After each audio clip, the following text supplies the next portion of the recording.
Hello and welcome to another edition of the Business of Story. I'm your host, Park Howell, and I'm so glad you're with us today because you are going to learn how ESPN approaches its storytelling on social media and how you can score big time with your own communications. But first, I just got this great message on Story Prompt from Chad Wilson, the Vice President and Executive Creative Director, Brand Marketing at Grand Canyon Education, Inc., the mothership of Grand Canyon University in Phoenix, Arizona. I'll tell you, when we first started working together years ago, the ABT structure really provided a profound kind of sense of direction in a very simple way for strong communication through brand campaigns. I felt not only that, it's very helpful for just any type of communication in your daily routines, whether it's through email to your team or folks that you report up to, or even just sharing information down. It simplifies your thought process. It gets to the point quicker. People understand exactly what we're aiming for, what the end result is that you're looking to accomplish with the piece of communication. It's really great. So love what you're doing. Always been a big fan. Appreciate our partnership over the years. And I hope everything's going great with you. Look forward to chatting with you soon, man. See you.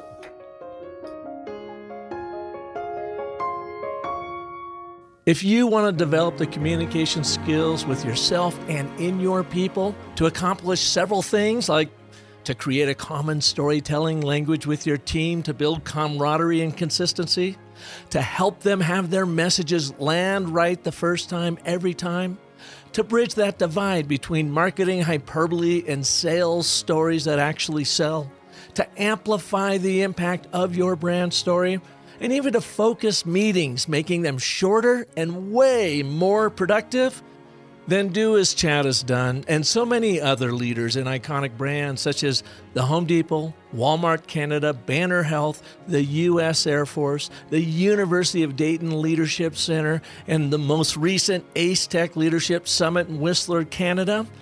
Tap into my in-person or virtual mastery courses and keynotes. My goal is to help you and your people excel through the stories you tell, and you can start right now with my ABTs of Agile Communications online course.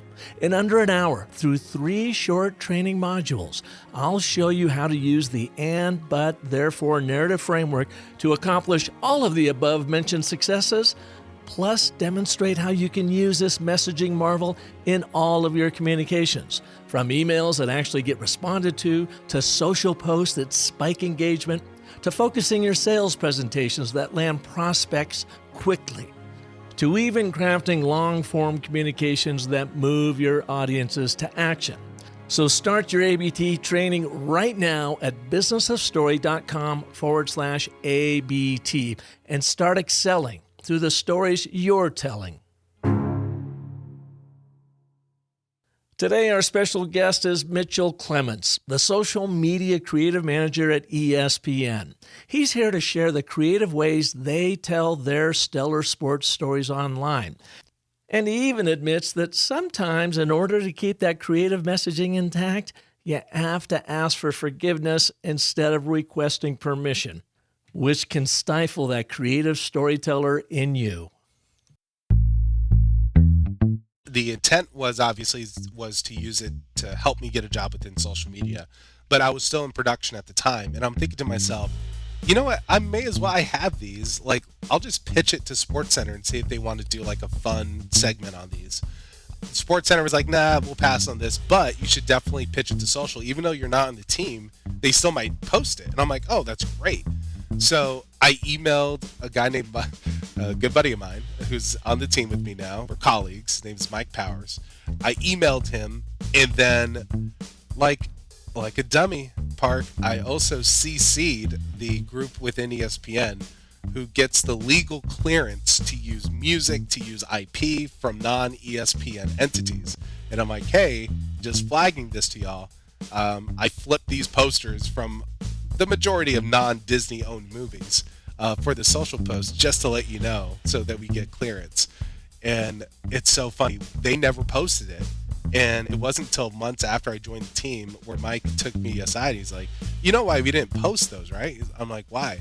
It's because that group would have had to get license money for us to actually use those posters. We probably would have posted them if you didn't CC that group in the first place. That was a good learning lesson. As you heard, Mitchell started at ESPN as a production assistant on SportsCenter back in November 2016. Over the next 5 years, he produced content through all sorts of mediums, from linear TV to streaming platforms and to social media, which is where Mitchell really found his niche. Storytelling is part of his everyday life at ESPN. In fact, the phrase, quote, "we are storytellers," unquote, can be found at the top of every job posting Disney puts on its career site. Disney, of course, owns ESPN.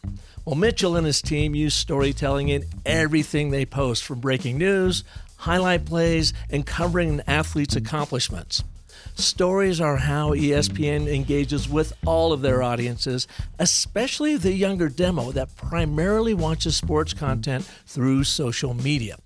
On today's show, we'll explore why you must get to the point. Social media prevents the challenge of capturing someone's attention within the first few seconds of them laying eyes on your post. So tell your audience what your story is about from the jump and give them a good reason to stick around until the end of the video or to read the rest of your post.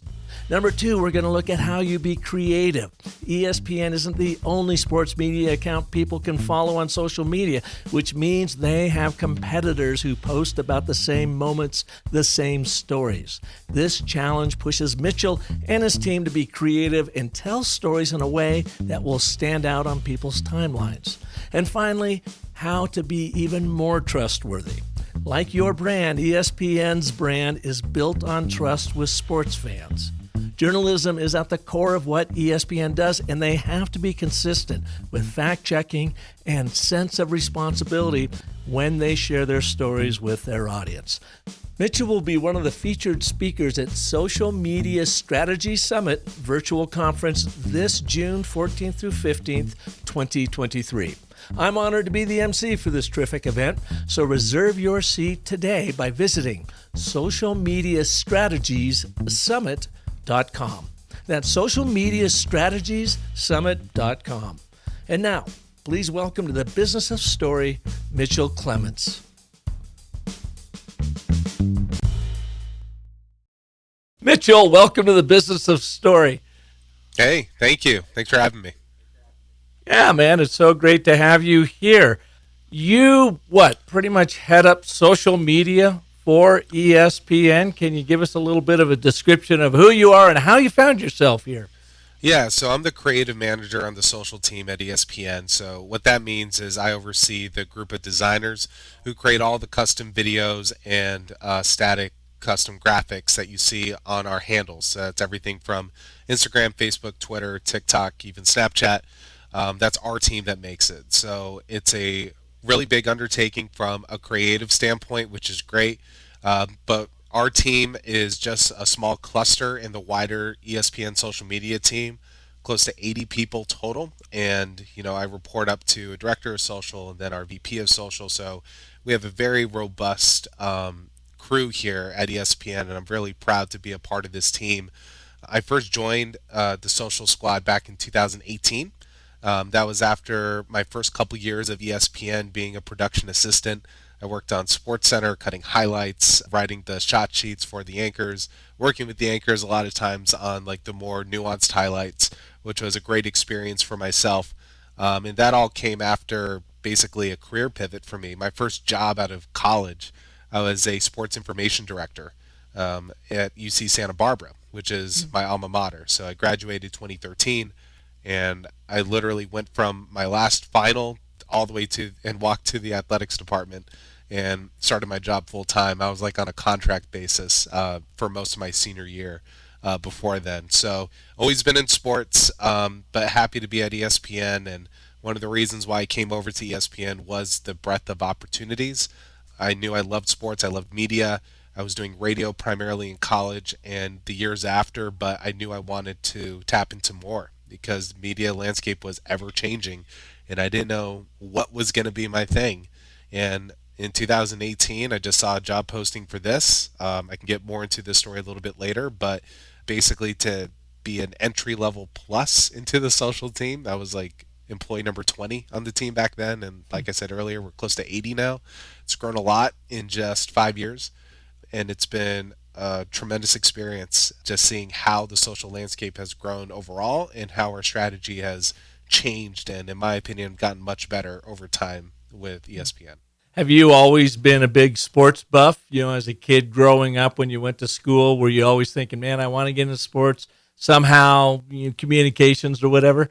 Park, I was a dork. Yeah, I loved sports so much. So I was that kid. I grew up in San Diego, and the San Diego Chargers, my all-time favorite team. I can't stand the Chargers these days since the move. However, as a young kid, I don't blame you, by the way. Yeah. Every year for Christmas, I get a new jersey, like a LaDainian Tomlinson jersey. That was always the big gift for me. And in high school, this is back when Reebok was the outfitter for the NFL. I had a pair of Reebok sneakers with the Chargers bolt on it, and I always had a version of those shoes throughout high school. And that was kind of my reputation as just being the big sports fan. I wasn't the best athlete. I was a decent swimmer, but I never played football, never, did the sports that I truly loved and followed. However, yeah, big time sports fan, and 90% of my brain capacity is probably taken up by useless sports trivia these days. So when you went to school, you were thinking, sounds like you studied communications, and that first sports information director job you got right out of school, was that like your dream gig? Yeah. So to take a step back, Park, I only went to UC Santa Barbara because Jim Rome went there. So for those who don't know who Jim is, he is like one of those sports talk guys that really established like a national voice. He was from San Diego, so I heard of him growing up, and then by the time I was going to high school and college, he was on ESPN. I believe he's with CBS now, but a big time, a loudmouth voice in sports, and he's kind of the archetype for a lot of those sports personalities on the radio. Anyway, this is 2009, so this is after the crash, and I wanted to get out of California, but thank goodness my college counselor said, just pick one in-state school to give yourself options, right? And I picked UC Santa Barbara because Jim Rome went there. I'm not saying this is how anyone should map out their life, but that's how I did at the age of 16, 17. It turned out that it was well, there are worse places to go to school. I mean, if you've ever been on campus there. Oh, it's beautiful. It's beautiful. The academics are outstanding, and there's a lot of opportunity in sports, believe it or not, despite it not having a football team, but really good Division I basketball, very, very good at the time, Division I men's soccer as well. And I just got my hands dirty in it. I was doing sports radio. I was sports director at the student radio station my junior year, which set up my relationships to take on the sports information role within the athletics department. And I was surrounded by good people the entire time. And just to touch on the major real quick, I was actually a political science major. So the way I kind of did the mathematics for myself was like, okay, I have this goal of getting into sports media. I apologize for that, Park. Let me turn this off real quick. I wanted to get into sports media. However, in my mind, I wanted some kind of fallback. And I always enjoyed law to a certain extent in terms of like an academic pursuit. So the best thing for me was political science, and it's been 10 plus years and I still have not gone to law school. So I'm still in sports media, and I'm really thankful that one of the great things about sports is, of course, all the embedded stories that you have to tell. And, you're not always getting lost in the game itself or the event itself, but what happens around it. And for me, anyways, I think golf has really matured as a storytelling sport, that those guys and gals commentating this day and age do such a brilliant job of giving you the backstory on that player and where they came from. Maybe they just came up from the Korn Ferry Tour and they're playing out of their minds after 5 years, and can they keep it working and so forth. And in fact, I was just up in Seattle last weekend with my mom. We were seeing her. She just turned 98. She's doing absolutely amazing. And she said, Park, I've got something for you. and she pulled out a visor. Now, granted, I'm going to date myself here, Mitchell. This was 1984 Seattle Symphony Golf Classic, the very first campaign I ever worked on. I was still an intern. I went to Washington State University studying communications, working for the Feary Group PR firm in Seattle for half a year, getting my internship credits. And it was during the summer. Hosted this big event. Wow. Guess who our two title players were? Jack Nicklaus and Arnold Palmer. I was going to say that's exactly right. So what does my mom do? She's kind of incredible. cleaning at her home and whatever, And she goes, "Hey, Park, I have something for you." And she pulled out the visor of the Seattle Symphony Golf Classic, sponsored by Rainier Bank across the top of it. And there are both Jack Nicklaus and Arnold Palmer signatures, because I remember after the exhibition, we had a gathering of everybody, and I got a chance to hang with them and had my Sharpie there and had them sign that. And it was about a month ago, I was thinking, whatever happened to that visor? And I thought, well, maybe my mom tossed it or it got tossed somewhere along the way. And here it was. And so now I'm a proud owner of the official Seattle Symphony Golf Classic with actual authentic Jack Nicklaus and Arnold Palmer signatures on it. And it just made my day. But it goes back to that whole idea around story and sports. And the event itself is just one thing, but there's so much more to dive into. What did you learn in your studies that really started to prepare you to be a social storyteller there at ESPN? Well, I guess going back to the earliest days for myself of sportscasting when I was in college, I guess you could say that developing relationships with athletes was the number one thing, because, I'm covering the men's basketball players or whatever, and I'm their age. You know what I mean? Like, there will be people who blow through town as UC Santa Barbara's hosting UC Irvine or whatever, and the folks from Fox or ESPN will get to know these guys for half a day and then broadcast a game and then leave and go on to the next Big West or Pac-12 game that they're covering. For us, we got to be with these guys and women for, at some points, 4 years, if it was the same year as me in terms of graduating. So getting to know their personal stories and tell those stories on our air or our platforms ended up being like a really big deal for us. I'll give you an example. Alan Williams, he is a center for UCSB, graduated I think a year or two after me, I forgot, but he's now playing overseas, but he was in the NBA for a while. He was with the Phoenix Suns, Brooklyn Nets, and he was an all-time gaucho. Like, he was one of the best UCSB players. And I remember his freshman year tracking his progress. Like, he was Mr. Basketball Arizona coming out of high school. So there was a lot of potential for this kid, but just like anyone else, like, it takes a while to level up to the Division I level. And throughout his freshman year, he had spurts of like really good games. And then there was a game up in San Luis Obispo at Cal Poly. Me and I forgot who my broadcast partner was for the trip, but we went up there and Alan Williams had his breakout game, his true blue breakout game as a gaucho. And people realized, oh my God, this is a guy who could take over this division. And he ended up being Big West Player of the Year, I believe, at least once in his career. And we were the first people to interview him after a game. We were his very first post-game interview. And I remember him coming up to our mic. And this is the student radio station, by the way. There's always two radio calls for UCSB basketball. It was the flagship, which was the radio station I ended up working for when I got, a little older. But there's also the student radio station where everyone starts out.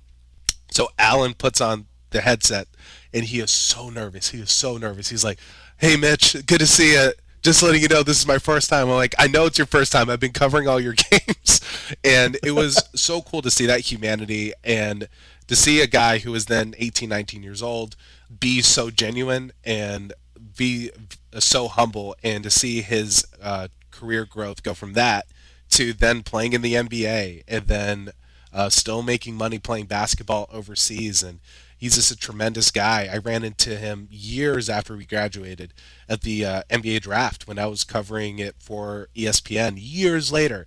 I had no idea that he was there, but he went up to me. He's like, "Mitch, good to see you." And it's those kinds of connections, right, that go a long way in storytelling. And I think that's probably one of those foundational experiences for me. Well, and you are capturing that moment, aren't you? I mean, when it seems like it comes down to any story that you're going to tell in business and organizations, in sports or whatever, aren't you always looking for that moment in time where things have changed or they had to overcome tremendous, odds to get something, or they didn't overcome and they completely flamed out? People are really interested in that particular story. I've been watching the Seattle Kraken. It's their the NHL team, second year up there. My family who lives, we got a large family up there, are all really into it. And they're in the playoffs, right? They're playing the Avalanche, who won it all last year. They win the first game, and then they lose the next two, a heartbreaker in Seattle a couple days ago. And we thought, oh, well, this was a nice little experience. The youngsters are out there, and boy, haven't they shown up real well. Well, last night, they beat the Avalanche again, 3-2. And just to hear the fans and my family talk about it and being at the game and whatever, how exciting that moment was when they scored that third goal in that third period.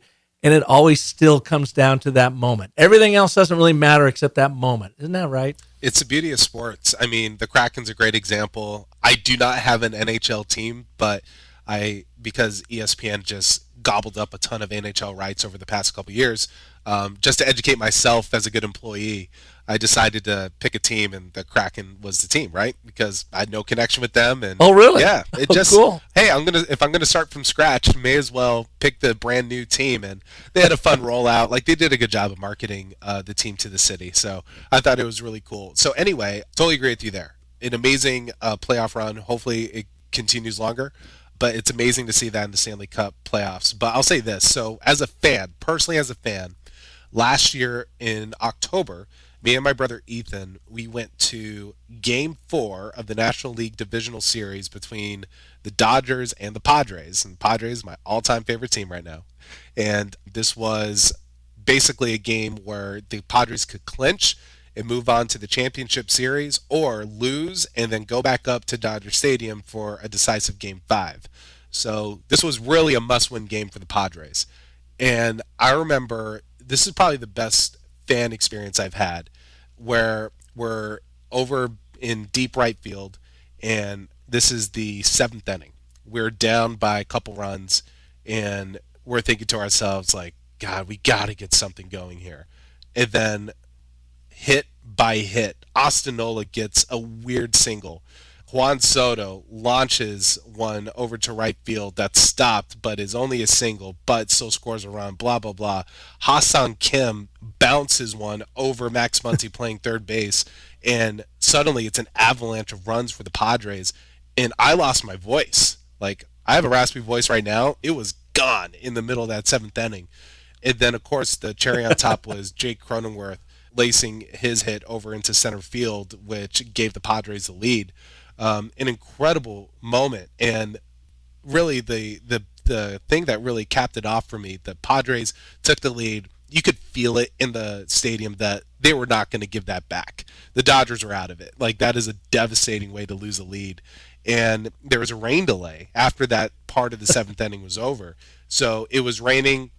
They decided to put the game on pause for a little bit, and the folks who are running the music at Petco Park, this is such a Southern California, such a San Diego thing to do. They played Blink-182, and the song was All the Small Things, and everyone in the park was singing that song in the rain while the Padres stole a game from the Dodgers. And that is one of my all-time favorite moments, right? It was after all the stuff in the field happened. It was just 40,000 of my closest friends singing in the rain, All the Small Things. That is one of my all-time favorite sports memories. Well, and the beautiful thing about that, Mitchell, is how you were able to recount that and paint the image in our minds of what happened as if we were sitting out there with you. I mean, you're able to name the players. You're talking about these wobbly, weird little singles that kicked it off, an avalanche of runs, using these just real specific words that can paint this picture and light up the theater of the mind of your listener, of your viewer, or whatever. And it's what we talk about a lot in organizational communications, business communications, sports communications. Your world is probably a little bit different than a lot of our listeners and viewers because you are in the entertainment world, right? But so many of our folks are, trapped in B2B. And I always tell them B2B does not have to mean blah to blah. You can actually be interesting in how you communicate these stories. And you just did a really good example of that, of the word you use and taking us to a moment in life. So I want you to take us to another moment in your life. I'll put the pressure on you here. You don't got to hit it out of the park. This can be a, ground rule double if you like. But Mitchell, take us to a moment in your life. And it could be when you were a very young man, high school, college, or last week that has really informed and shaped who you are today and the work you are doing today. And this is coming at a weird time for us as a company because I'm going to tell you a story about the last time, or the first time rather, that I experienced layoffs at ESPN. And for those, I'm not sure when this episode is coming out, but this week, Disney as a company is laying off thousands of people. It's a really hard time. But unfortunately, Park, it's not unique for me. This is my third time experiencing this as an ESPN employee. So let me take you back to 2017. This is actually how I got into social media. I was a production assistant. Me and some buddies who were all PAs, we decided to take a road trip down to Camden Yards in Baltimore to see an Orioles game. While we were out there, all of us were non-East Coast people, so we just wanted to cross off as many ballparks as we could. But while we were driving down on our off day, I was checking Twitter, and I saw lots of people tweeting about just getting laid off at ESPN, and it wasn't just people that I had just started to know. This was within my first 8 months of being at the company. But it was people in front of the camera, reporters, like people that I knew before going to ESPN. And that shook me, and we drove down. You experience the game as much as you can. And I'll say this, Park, we all knew we were safe because we were making $34,000 a year. Like, cutting us wouldn't really mean a lot, right? So, but it still leaves a weird pit in your stomach, knowing that this is just the reality of business. And I call my dad a day later, and I rely on him a ton when it comes to just getting a gut check of what's the business landscape like. Did I make a mistake of moving cross country, not knowing a single soul, just to join a company that's laying hundreds of people off? Like, what am I doing? And he said to me that basically you have to look at it like this. ESPN and Disney, if you want to look at it from a more macro point of view, they're going to cut people. They're going to lay people off every so often because their business changes, especially media. It's going to change a lot. And when they do that, feel your feelings. Obviously, take in the impact that the layoffs are going to take because they're serious and it's hard. However, in a couple months, take a look around your company because those layoffs that happen oftentimes are not just to cut weight. It's to redistribute where that money was going to other points of the business that the company wants to invest in. So if they're taking X amount of production but want to put it instead of to TV, maybe they'll put it to somewhere else in the company, maybe digital, maybe social. Now, he didn't say social, but I did take his advice, and sure enough, Park, months later, I did see that social media and the digital departments at ESPN were posting jobs. Whereas the linear TV side, the old model, where I was sitting as a production assistant, was not. There was no upward mobility available there, at least at that moment. So I took that as a challenge. I'm like, okay, I think this is a direction where the overall media landscape is going, particularly with social media.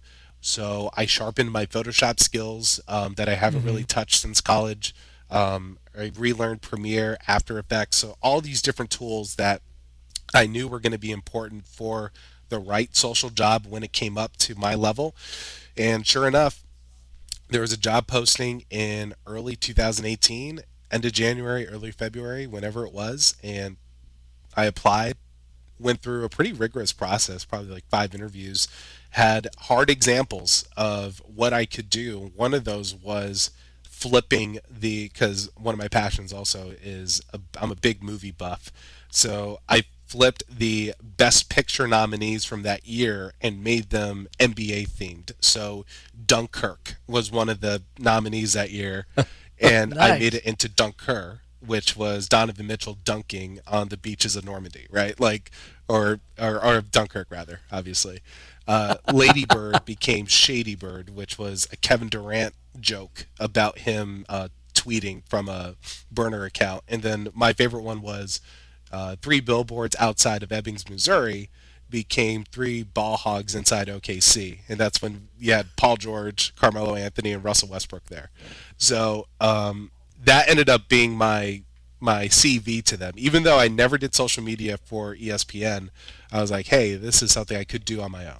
And sure enough, I was offered the position and have been more or less a part of this same group for the past 5 years. And it's been a tremendous opportunity that came up out of a really bad situation for the company. And I guess the moral of the story for me, Park, was I was at a young enough point in my career where I could pivot, where I had time to invest in those skills and just being ready for the opportunity when it came up. And luckily enough for me, it did come up. And you were prepared. I mean, you saw it happening and this big disruption going on in your life and the lives of your colleagues around you. Instead of sitting paralyzed, you did something about it. You got yourself more prepared for it. When you did you basically just mock up that campaign and show that to them? Was it like an Instagram post or a Twitter post, or what did it look like when you shared it with your bosses? No, so this is funny. So I originally made it, and the intent was obviously to use it to help me get a job within social media, but I was still in production at the time, and I'm thinking to myself, you know what? I may as well. I have these. Like, I'll just pitch it to SportsCenter and see if they want to do like a fun segment on these. SportsCenter was like, nah, we'll pass on this, but you should definitely pitch it to social. Even though you're not on the team, they still might post it. And I'm like, oh, that's great. So I emailed a guy named a good buddy of mine who's on the team with me now. We're colleagues. His name is Mike Powers. I emailed him, and then like a dummy, Park, I also CC'd the group within ESPN who gets the legal clearance to use music, to use IP from non-ESPN entities. And I'm like, hey, just flagging this to y'all. Right. I flipped these posters from the majority of non-Disney owned movies for the social post just to let you know so that we get clearance. And it's so funny. They never posted it. And it wasn't until months after I joined the team where Mike took me aside. He's like, you know why we didn't post those, right? I'm like, why? It's because that group would have had to get license money for us to actually use those posters. We probably would have posted them if you didn't CC that group in the first place. So I thought that was pretty, that was a good learning lesson. Beg for forgiveness later, just go for it. Exactly. Huh? That was more the Wild West era for us in the social media landscape. Yeah. Now we're more ingrained, we're more mature as a group, so we would definitely have to get those cleared no matter what. But back in that era, you may have gone away with it. Yeah. I'm curious, do you guys have any sort of storytelling training or guidelines that you follow there just so you have this consistent tone of voice and the things you are sharing out there? And I asked that because I was very fortunate to have Chapman Downs, who's an executive producer of Real Sports, HBO's Real Sports, and he's been there for a long time, with Brian Gumbel and so forth. And he was on the show, episode number 214, Mitchell, if you want to hear a fascinating one about storytelling and how they approach it at Real Sports.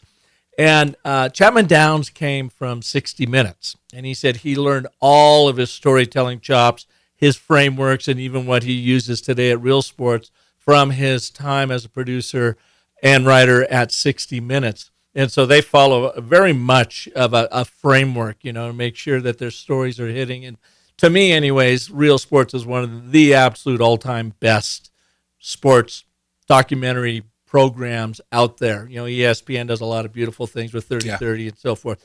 But for you guys, do you have, say you just hired me. I'm a new person on the block trying to understand how to tell these stories. Do you take them through a storytelling program? Not really. And for the most part, if we're offering you a position, it's for a good reason. So whether you are a journalist, like great journalistic background, or you have a great social media instinct that we have seen from your personal handles, things like that.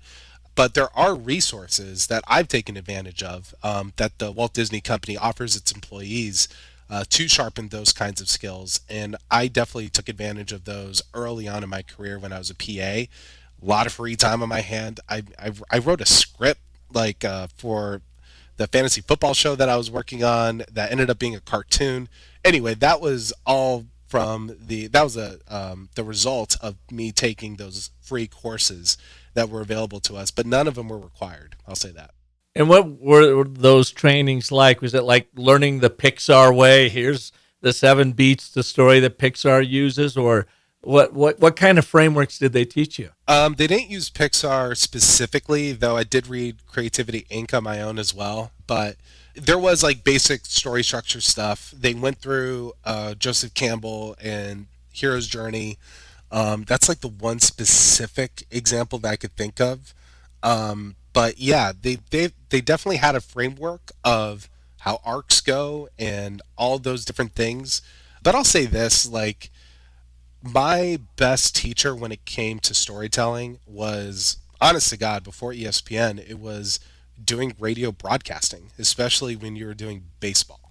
Because baseball, maybe not so much nowadays with the pitch clock, but back in those days, there was a lot of dead time to fill. And you just had to become a good storyteller, whether you're talking about the guy up at the plate or if you're talking about what you're seeing in the stands while a blowout of a game is happening on the field, and you can care less about what's happening there. So it's more about doing it than sitting down and learning. And that's definitely helpful, don't get me wrong. But you have to get your hands dirty and figure out what works and what doesn't. But do you think just anybody could do that, what you're talking about there, calling a game live on radio and filling time with stories? Or do you think that it takes a special talent that a lot of people don't have? Or can it be built in them? I think it could be built. It was built with me. I mean, my first baseball broadcast, I would rather rip my ears off than listen to it, because I remember in the moment just feeling, oh, this is an awful broadcast. I really had nothing to contribute. My play-by-play guy was doing all the work, and I was the color commentator. I'm just like, oh my God, I have nothing to offer here. But that was when I was a freshman, 17 years old or 18 years old at the time. But I definitely grew into it, and part of it comes to listening, how the other broadcasters are doing it, not only your fellow, the radio station was KCSB, those fellow broadcasters that I had there, but also at the time, Vin Scully was still doing it. And I listened to a lot of Vin Scully, even though I was not a Dodgers fan. And he's definitely one of the all-time greats. Outside of Vin, I just poured over a ton of different YouTube videos of people telling stories during broadcasts. Like, people would just clip them off. And I'm sure those YouTube videos are now playlists that you could comb through. And there's a lot of examples that I'm getting on my TikTok For You page with people doing the same thing. So it's more about hearing those hard examples and then again just trying it on yourself. So it takes repetition, I'll say that. Is there a natural talent for this? Sure. But just like most other things, it could be taught if you put in the time and listen to the right examples. So I hear that a lot from people. They say, Park, I'm not a good storyteller, nobody wants to hear my stories or whatever. But when you are put in the fire, like you were as that color commentator on your first radio broadcast, that you've got to find a way to fill time. I'm going to ask you in just a second, who do you think is doing one of the best jobs of storytelling in sports right now, in the live venue? But let me share with you, we were talking about the Kraken earlier. Well, I grew up in Seattle, of course, and when I was a very little dude, we used to follow the Seattle Totems. Yeah. And they played in this West Coast league with the Phoenix Roadrunners and whatever. We're talking here circa late 1960s, early 70s. And, of course, my mom and dad would send me to bed. All right, Park, the game wasn't over yet. We weren't watching the game on TV, by the way. I was listening to it on my transistor GE radio. And I got to the point that I just lashed that little radio to the headboard of my bed, and I would go in and listen to Joe Daggett. He was the voice of the Totems way back then. And this was, I was just a little kid. I had no idea what I was going to do in my life. But I just was absolutely mesmerized listening to Joe Daggett call the Seattle Totems game, because not only did he make you feel like you were right there and you were watching the action, the pace of the action, but then the stories that he told with all those players, that it just completely blew me away. And so that was really my first experience in the sports world. And I realized many years later, the reason why I listened to that guy, Joe Daggett, because he was such an incredible storyteller with me in my little single bed up there with my, GE radio lashed to my headboard. This day and age, who do you think is doing a really good job, and what can we learn from them in how they are sharing the stories about that particular event? Yeah. Are you talking from a broadcaster point of view or just any canvas? Yeah. That's a really good question. Or you could really go with anyone. Let's do both. Let's go with the broadcaster. Who do you think calls a hell of a great game out there with the storytelling? And then we're going to open up beyond that. Who else? From a basketball point of view, and I'm a homer here, but I love Mike Breen. I love Mike Breen, because when you look at him from a storytelling point of view, what is his job? He's doing TV. So a lot of the story itself, his audience is seeing with their own eyes, right? So he's less of a Vince Scully who has to paint the entire picture for someone, and he is more of the discipline of emphasizing and really hitting those notes. You talk at the beginning of this interview, you were specifically noting what words I was using during my Padres-Dodgers story that I was telling. Mike Breen does a hell of a job, if not the best job, in choosing his moments and choosing his words wisely and letting his color commentators banter at different points of the game, but understanding when he needs to step in and finish off the story, because this is why we're all here, is to see the result of this game or the result of this effort by an individual player. So Mike Breen is probably my favorite for hoops. He has his signature call, Bang, obviously, and I think it's easy just to think of him as that's just his call. But if you really listen to him, it's almost like a maestro conducting an orchestra. And when the game itself is reaching its crescendo, I can't help but hear Mike Breen's voice when I'm recalling some of these crescendo moments in sports. Blocked by James, Steph Curry, bang, bang, bang, like all these things. His voice is intertwined with those memories just as much as the athletes are. That's great. I'm not familiar with him, and I don't watch a lot of basketball. Is he a commentator for a particular team? Yeah, so when he's not doing national games for ESPN, he's the New York Knicks main play-by-play guy on TV.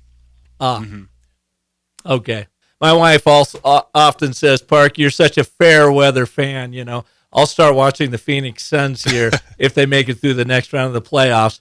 Then I'll watch it, and I haven't seen, And she goes, why is that? And I go, well, I'm really busy, and it's professional sports, so it's like a movie for me. And if it's not a good team, why would I spend money on a bad movie, right? Oh, totally. So I'm the first one to say, No, it's all good. I level it up like this. This is the way I think about it, Mitchell. When our kids played high school sports, of course, I went to every single game, whether they're competitive or not, and I'm all in. I pull for my Washington State Cougars, but if they suck, then I'm probably not going to watch the whole game. And my Seattle Seahawks, well, I love them when they're great, but if they're, wasting my time, I probably won't. No, watch. I mean, honestly, you're right as a fan to do that. And the team has to earn your respect and your fandom. That's part of it.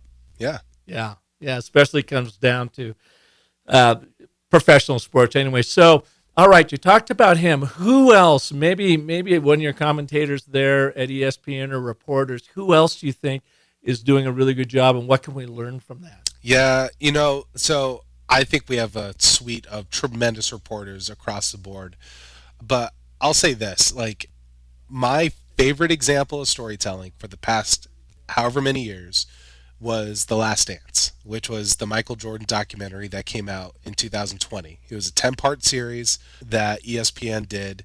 as part of ESPN Films. It was not a 30 for 30, I don't believe, but it was a tremendous example of macro storytelling, of telling the entire season of the Bulls in Michael's last year with them, but also telling the story of Michael growing up, Scottie Pippen and his journey to the NBA, Dennis Rodman, Steve Kerr got a lot of time as well to tell his story and his background, Phil Jackson as well. I thought that was a tremendous example of what documentary storytelling can be in sports. And I have not seen a better example since. I've seen a lot of good ones, but that is my all-time favorite because it incorporates one in a really almost biblical-like figure with how they paint the picture of Michael Jordan, right? Now, granted, Michael was also a producer on the project, so that's partially the intent. However, a lot of it was layered in truth with how dominant he was, what kind of personality he had with his teammates, which kind of demystified him of being a good teammate. And for someone like myself, I was too young to see him as an active basketball player. I've only heard the legends of Michael Jordan. So seeing that was tremendously, changing for me.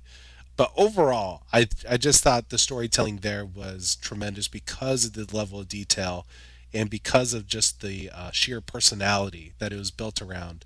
I believe Jordan Ayer was the director of that series, so trying to think of the production company as well. But that's probably the best example. And ESPN has distributed many, many of those kinds of documentary features over the years. And you mentioned 30 for 30 before. Those are my favorite examples of storytelling that this company can do. Yeah. A couple of others out there from your competition. I'm sure you've probably seen them, given the role you're in. Yeah. I love HBO's documentary on Tiger Woods, the 2-part series, where they took you up through his early, formative years, and then they followed up with what happened after all of that when he gained his stardom and fame. I actually watched that twice. I liked it so much.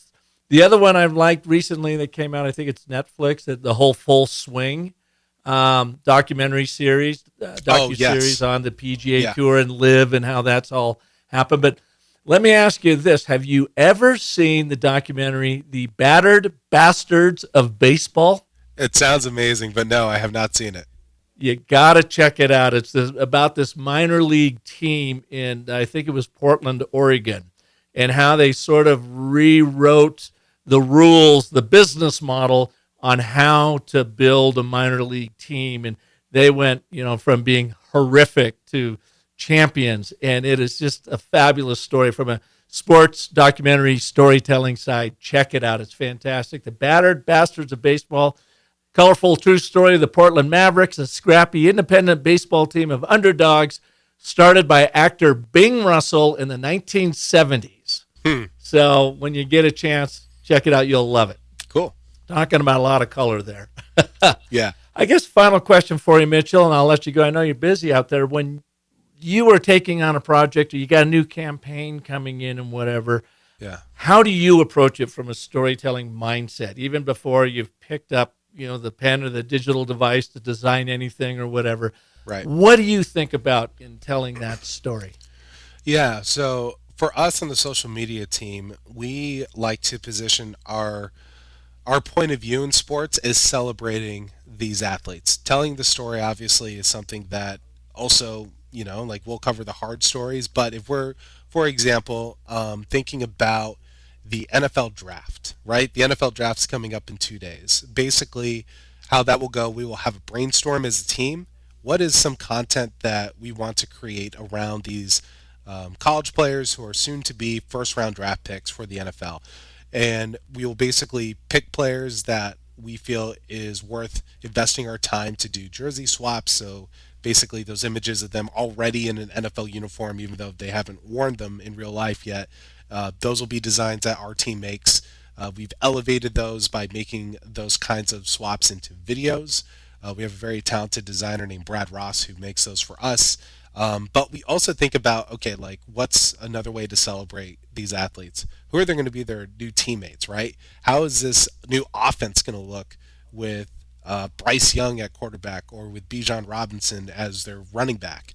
So we try to pick the different social media conversations we think will come up naturally and basically put our own stamp on them. So that is what we do. And I think another great example is the NBA Finals from last year, Steph Curry winning his 4th ring. We took a video of him counting to 4. He got fouled on a 3-point shot, which meant he had an opportunity to go to the line to hit another additional point for a 4-point play. So that's why he was counting to 4. That play happened years ago, but what we ended up doing is every time he counted, a new ring would appear on his fingers. That ended up being one of our highest performers last year during the finals. And that's like a fun, kitschy way of social media telling the story that Steph now has 4 rings and we are celebrating and elevating him for NBA fans to enjoy. So that's kind of what we look at. It's like, how can we cover this in a authentic way for us with our voice? And then secondly, what are those conversations? What conversations can we anticipate us having on social when that event does end up happening? So that's kind of how we map those things out. Yeah, I didn't even think about the NFL draft coming up and your time right now. You must be really busy with all that stuff happening, a big event like that. Yeah. Good fun. 100%. So, well, Mitchell, thanks so much for... We're in a good spot. Thanks so much for taking the time out of your busy schedule and being here. Where can people learn more about you and the good work you're doing over there at ESPN? Of course, and thanks for having me, Park. So honestly, if you're not already following ESPN or SportsCenter or any of our family of accounts across all of social media, that is exactly where you're going to see our stuff. So please follow ESPN, SportsCenter if you're not already. Number 1 followed sports brand on social, so be a part of the party. But yeah, Twitter, Facebook, Instagram, TikTok, and Snapchat. We're there across the board. Do you happen to have a personal website or anything that features kind of your portfolio of work that people could go to and check out? If you want to find me, hit me up on Instagram, mclem10, MCLEM10. And then if you want to see my side projects with what I do with Marvel content, so that's kind of like my release outside of sports, I'm on TikTok at nerdstar, nerd.star. Nerd.star. And that's a whole nother show. You get to work for Marvel too. That's pretty cool. Well, that's a side project for me. I'm not sponsored by Marvel in any way. It's just a fun project. I gotcha. Well, hey man, thanks so much for being here. Really appreciate it. Yeah, absolutely. Park, thank you so much for having me on. You bet. And thank you all for listening and or watching this episode of The Business of Story. If you liked what you saw and heard, by all means, share it with your world out there. Really great advice today from Mitchell on storytelling in the entertainment world, in sports. And again, if you're especially in the business-to-business world, it's not about blah, blah, blah. Boring to boredom. And I see that day in and day out. And my job is for you to overcome that by using really powerful stories, using those moments that Mitchell talked about. Find a few words that really light up the theater of the mind like he did with that avalanche of hits. I mean, you can just picture that. And use what the entertainment world knows, what the sports world knows, which is hugely competitive, probably maybe even more competitive than the world you are currently operating in right now. So take cues from them, because this is a competitive world we live in when it comes down to our communication, and there is nothing, and I mean absolutely nothing, that beats a well-told, a true story well told, that lights up the theater of the mind, that bewitches that audience, gets them feeling it, so that you become immensely memorable, and that story takes your audience to that moment in time. And from there, that's where the persuasion, that's where the influence all takes place. So go ahead and share this show with lots of folks out there to help them continue to build their storytelling skills. If I can help you, come on over to The Business of Story. And if you have yet to take the and, but, therefore, the ABTs of Agile Communications program, my mini online course, check it out at businessofstory.com/ABT. These 3 words will revolutionize how you think about communication. It'll help you build a narrative intuition like you've never had before, and your persuasion, your influence, and your confidence will go through the roof. Check it out at businessofstory.com/ABT. And of course, we've got the Narrative Gem for Business book, crisp 75-page guide that will take you through the ABT in all of your work, especially you B2B folks out there, because again, it does not have to be blah, blah, blah. You can actually own the boardroom, own the break room, own the chat room, own your living room by becoming a more powerful and confident storyteller. Thanks for listening. We'll see you next Monday when we will have another amazing story artist right here for you like Mitchell. And until then, remember that the most potent story you'll ever tell is the story you tell yourself. So make sure that's epic. Thanks so much for watching and listening. Take care. Awesome. Excellent, man.